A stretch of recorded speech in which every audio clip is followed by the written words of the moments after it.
hashtag protestant 2.0, je suis heureuse de vous retrouver en ce samedi le 23 janvier. On est à Mittesheim. Je vous propose de démarrer le week-end en ouvrant la Bible dans le Nouveau Testament. On va dans le livre des Actes des Apôtres. On va au chapitre 14. Dans les derniers versets, un passage où l'apôtre Paul est en mission avec Barnabas. Et il nous est dit: des Juifs vinrent d'Antioche, de Pisidie, d'Iconium, et ils gagnèrent la confiance de la foule. On jeta des pierres contre Paul pour le tuer. Puis on traîna hors de la ville en pensant qu'il était mort. Mais quand les croyants s'assemblèrent autour de lui, il se releva et rentra dans la ville. Le lendemain, il partit avec Barnabas pour Derbe.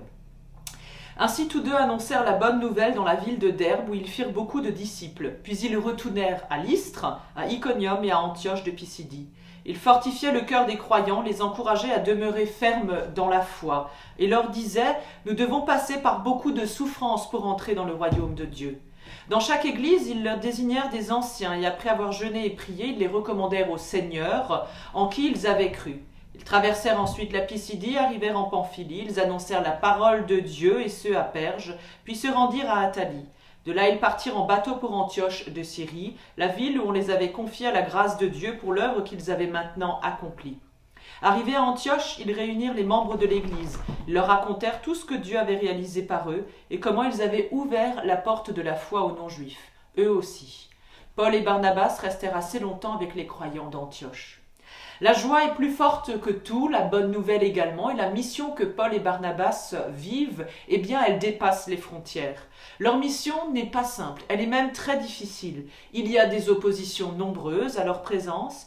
Les souffrances n'épargnent donc pas les croyants en Dieu, qui veulent eux exprimer leur foi au milieu d'un monde souvent hostile. D'ailleurs aujourd'hui on le vit encore. Mais Paul et Barnabas, eux deux, témoignent avec enthousiasme de ce Dieu.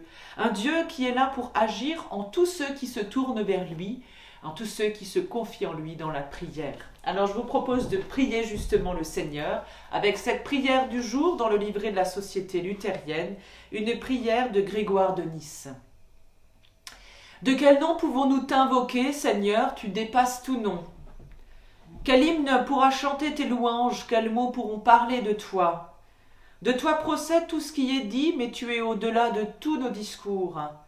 De toi est issu tout ce qui est pensé, mais tu es au-delà de toute pensée. Tu es le but de toutes les attentes, de toutes les aspirations silencieuses. Tu es l'objet des gémissements de ta création tout entière. Gloire à toi, Dieu très haut. Qu'il en soit ainsi. Amen. Je vous souhaite à toutes et tous un super bon week-end dans la paix du Seigneur. Je vous donne rendez-vous demain matin pour un temps de célébration culte live en vidéo à 11h. Et on se dit rendez-vous lundi pour la prière du petit-déj. D'ici là, portez-vous bien.